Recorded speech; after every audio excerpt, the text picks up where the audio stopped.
एवढी परिस्थिती गंभीर असेल, हे बँड्राचा डेपो आहे, फक्त हात लावला तर हे असं पडतंय. अशा परिस्थिती या जाळीवर स्लॅब पडलेला, जर ही जाळी लागली नसती तर इथे 2-4 बळी गेले असतील. शिकाळे पटण्याचा ब्रेक त्या साईडला कधीपासून आहे, जाळ्या कधीपासून लावल्यात? म्हणजे फक्त जाळा लावून देतात की जेणेकरून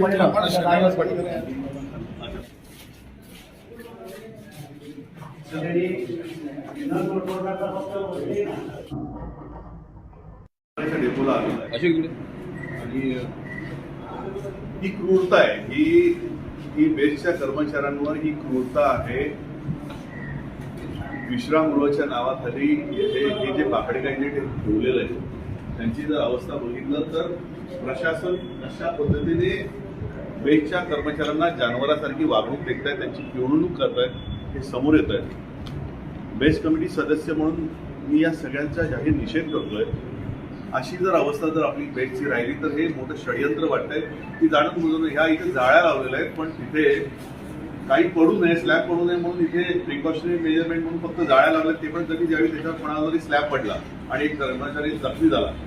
या अशा कोंदट वातावरणामध्ये त्यांना आपले आयुष्यातले 10 तास या डेपोमध्ये खर्च करावं लागतात.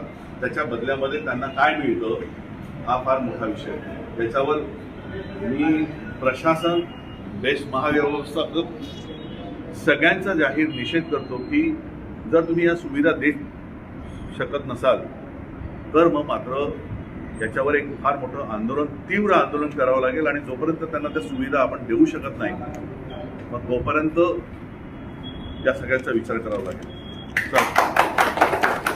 तर विश्रामगृहामध्ये यांना जर आराम करायला जागा मिळत नसेल तर एखादी जागा त्यांना बनवून ती योग्य त्यांना झोपण्यासाठी, त्यांना आराम करण्यासाठी का बोलू नये. एवढी परिस्थिती गंभीर आहे की जर इकडनं मग अशा परिस्थितीमध्ये जर आपला डेपो जर असेल, हे बँड्राचा डेपो आहे, फक्त हात लावला तर हे असं पडतंय. अशा परिस्थितीमध्ये 300 जणांचा बीएसटीचा स्टाफ काम करतोय. लाज वाटली पाहिजे प्रशासनाला. बेस्ट भवन मध्ये एसी रूम मध्ये तुम्ही सगळेजण बसता आणि माझा कामगार जिवंतपणे मरतोय. हे असे स्लॅबचे तुकडे पडतायत. जर हे प्रकार जर बघतायत तर आजपर्यंत काय केलं जातंय? इथे या जागा सरळ बंद करून टाका. इथे कामगारांना मज्जाव करा. या जाळीवर स्लॅब पडलेला, जर ही जाळी लागली नसती तर इथे 2-4 बळी गेले असतील. हे कसे माझे बेस्टचे कर्मचारी कामं करतायत हे बघा.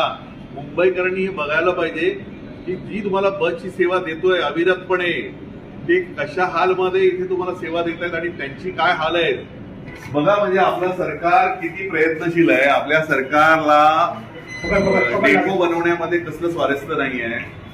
सगळ्या गोष्टी सगळ्यांना विकून मोकळं व्हायचं आहे, पण मूलभूत सुविधा आपण देऊ शकत नाही. सगळीकडे असे आपण जाळ्या लावलेल्या आहेत जिथे डॉक्टर बेस्टच्या कर्मचाऱ्यांसाठी असतात. त्या डॉक्टरांना पण आपला जीव मुठी देऊन इथे कामं करावं लागत आहे. अशा वेळी इथे काम करणं ही मजबुरी किती असू शकते प्रत्येक माणसाची हे दिसून येत आहे. या जाळ्या कधी लावल्या? हे 6 महिन्यापूर्वी, 6-7 महिने झाले.